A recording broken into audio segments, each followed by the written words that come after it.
Hello wonderful people, welcome to the new video. So today I have a review for you of the Sennelier aquarelle travel box. It's a box with 14 full, not full, half pans, and I've heard so much of good and a few critique about the Sennelier colors, and I wanted to try them out for myself properly. Previously I did receive some dots from friends and have tried them out already, which I really liked actually. So I wanted to have a little set of my own too. This palette came in this box with a leaflet. There was info about other products of the Sennelier line, and this palette has such a unique shape. I haven't seen this in any of the other palettes so far, so I was very curious about that. And as you can see, if you open this up, there's a little tray for mixing underneath, as it's a little bit not flimsy, even get it out. And there I'm exploring the palette. There's a hole for the thumb and also a space where to put it. The lid doesn't open flat or completely, so you can't use it as a mixing space. It has a really nice logo of the Sennelier there though. So there you can see you can remove the tray for cleaning it out, etc. There is a little brush involved in the set, and to be honest, it's a bit tiny. It's a flat brush, but it's also very small, so I'm not sure what I would use it for, as it's just not a convenient size for me personally. And even for traveling with this palette, I would rather use a bigger size brush for my sketchbook, because that's just way too small. So there were 14 colors in the set, and the colors are, let me read, it's lemon yellow, Sennelier orange, French vermilion, alizarin crimson, carmine, quinacridone red, diaxan purple, ultramarine deep, phthalo blue, forest green, phthalo green light, burnt sienna, warm sepia, and Payne's gray. Then I was unboxing or unpacking all of these half pans. This was pretty smoothly. They were wrapped with a sticker and then with a foil layer.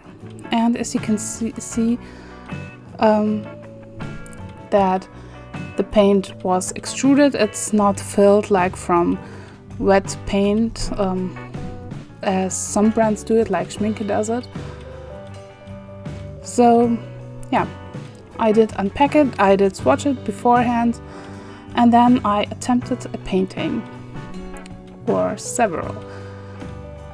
When I started painting with this palette, as mentioned, first I did some swatches, and then I tried it out a bit, and then I started the painting, and it was a frog, and I was so frustrated with this palette, and that I just couldn't make myself finish this painting. And this really rarely happens, that I toss a painting completely. So I was doodling a lot and trying things out, and I have created a mixing chart too, which I will show you right now in between the scenes, so you can see I will show you. So I created a mixing chart just to see which possibilities I have with this palette, because the thing that I struggled with, it wasn't the quality of the paints itself, because that was gorgeous. They wetted easily, they were very pigmented, they were beautiful on the paper, insanely, they were just gorgeous. What really threw me off what really made me struggle was the color selection. And this is something that can easily be fixed by Sennelier. And I know Sennelier is a brand that is targeted at like botanical and floral painters. So they use a variety of bright colors for the flowers, etc. And I understand that completely. But there are like 5 red colors in this palette. The Sennelier orange and the French vermilion.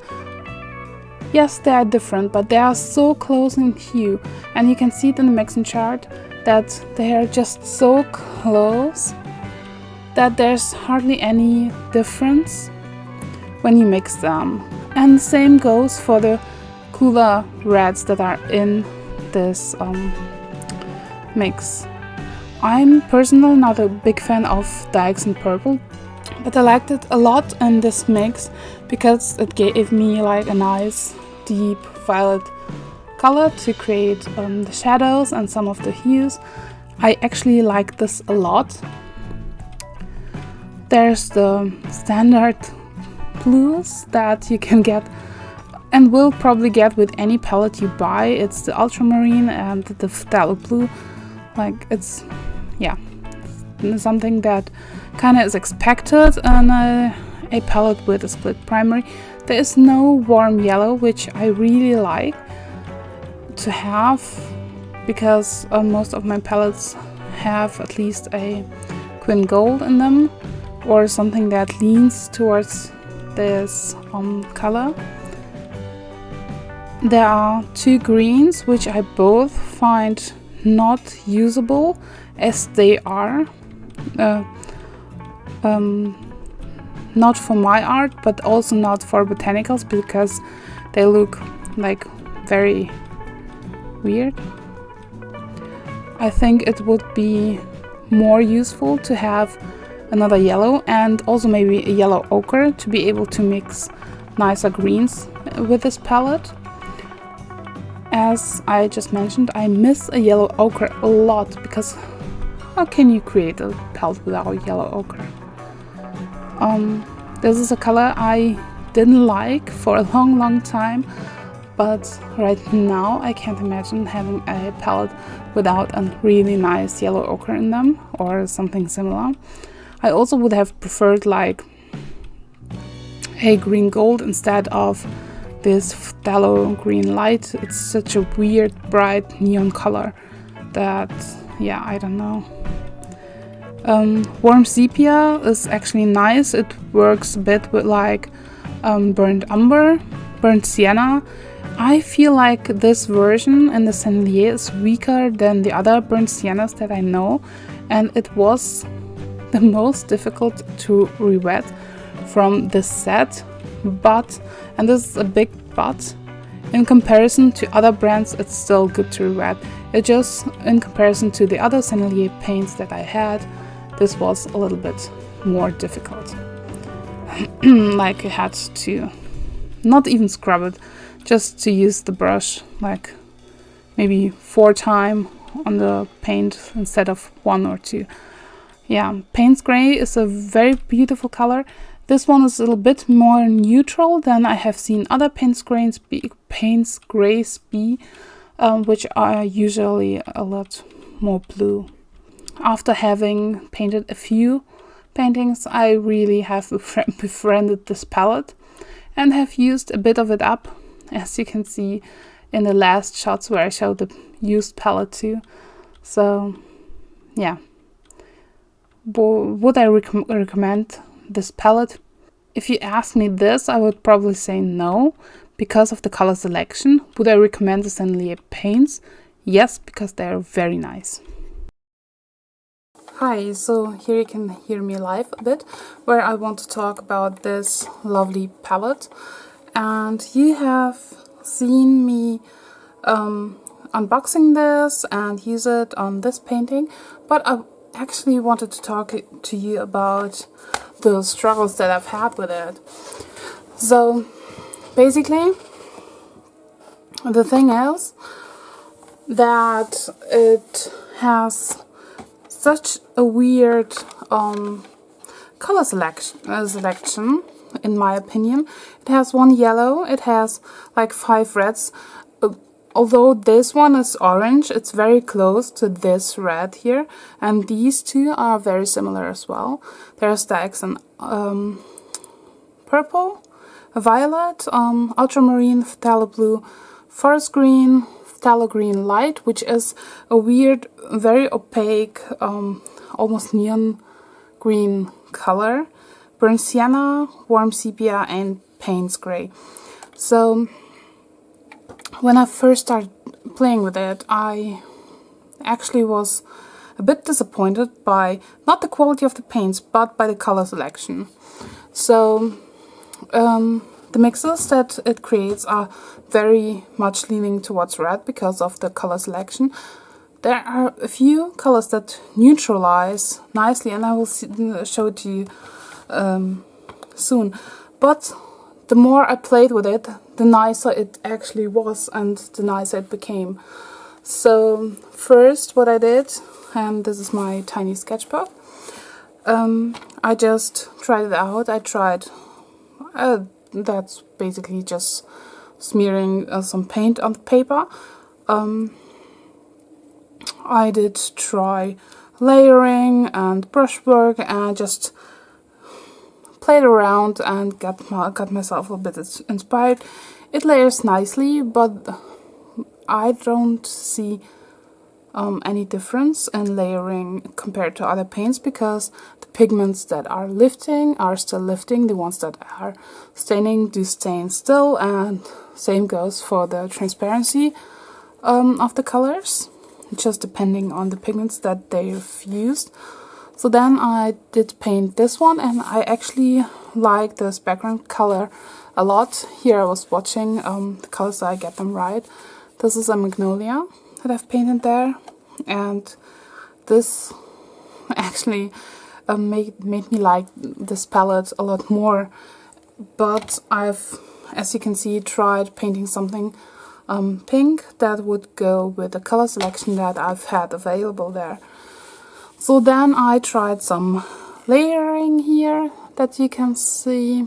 It works well, and here you can see the issue that, well, colors will lift if the colors are not staining enough. But yeah, it can work. Yeah, that's nice. So then I painted this one. So this is a bit inconsistent, but it's partially my fault. I added some dry brushwork over here just to make it like a bit with more movement. I think it's actually possible to have a nice flat background with this paint as I have made it here, but just so you know, it was moving a lot and nicely on the paper when I painted with it, especially when there was enough water, but that's something I expect. What actually made me be brave enough to attempt a painting that is not only pink, and that's why I painted this flower, this bird of paradise flower, with the oranges that were able to mix purples, almost like a rainbowy color palette that I have around here. What I did too was like some scribbling around, and I made this one. It's not pretty, and I probably will make an envelope with that, but just wanted to show you for a short time. And I've created a mixing chart, and I will show you a scan so you can see it more clearly. You can see the mixes are a lot leaning towards red.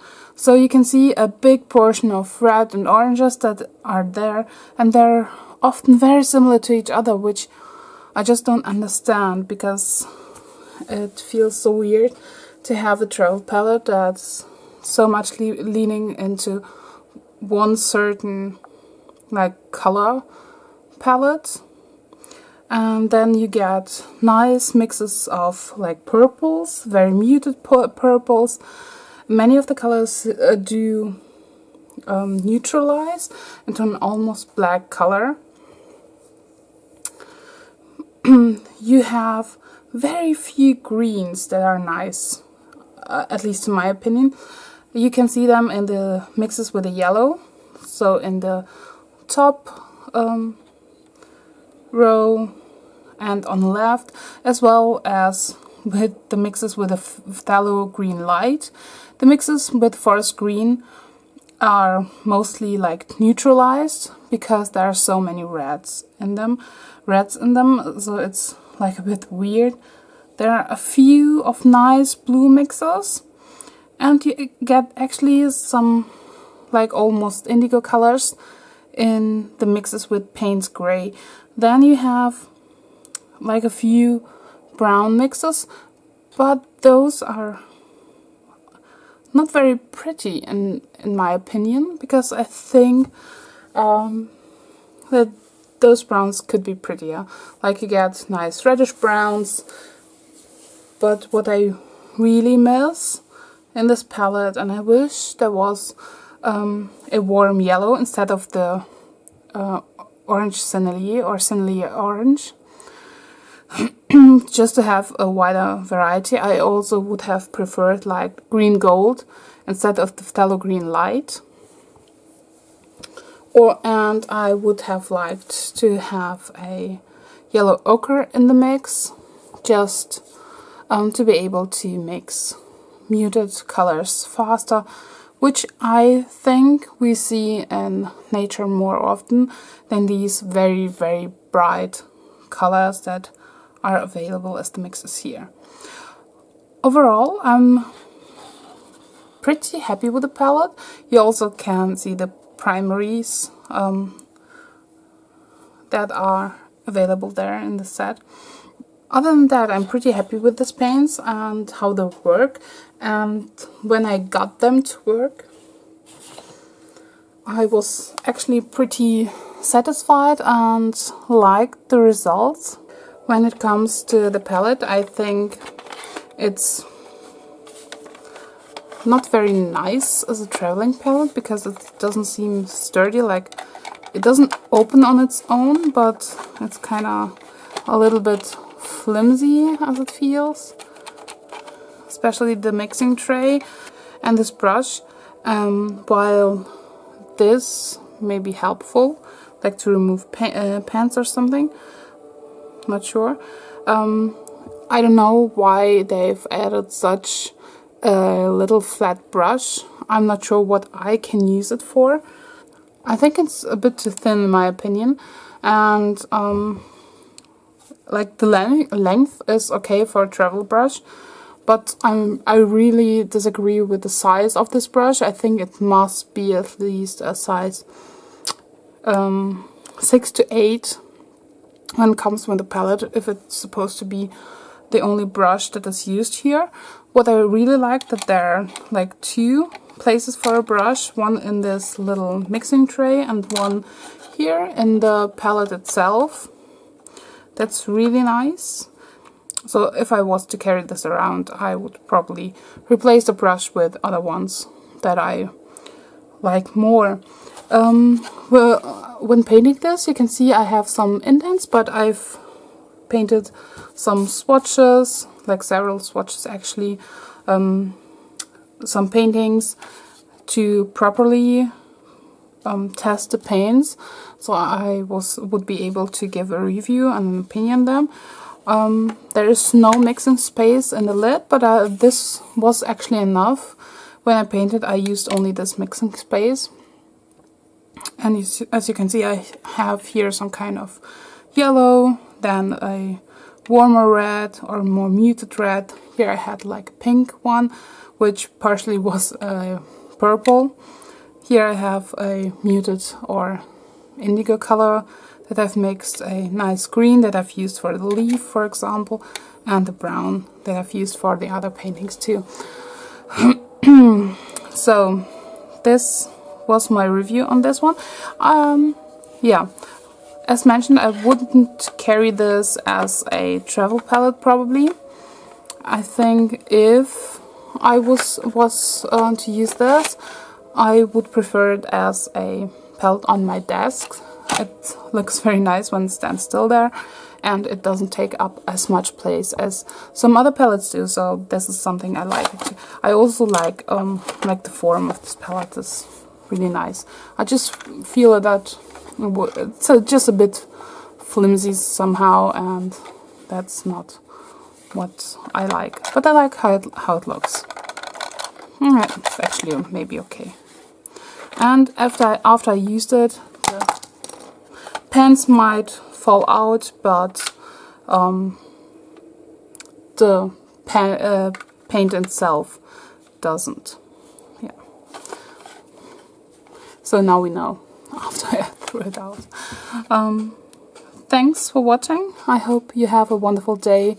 Enjoy your paints. Enjoy the swatching process. I will add these swatches to the database Sun and Colors soon, even before I will edit and upload this video. So when you're watching this, you can check out all the swatches in the database and see if these paints are something for you. As mentioned, they're well pigmented, they're really nice to use, but I wish the color selection was a different one, and then they would be more enjoyable for me personally, because I like to have a versatile, nice palette, and yeah, that's something that this one lacks a tiny bit, but it's adjustable like everything else. You can switch some of the colors and then it's just perfect. So yeah, I actually am very much inspired to create my own Sennelier palette with colors that I like, that I think create the most beautiful swatches, the most beautiful mixes, and then we can go on about that.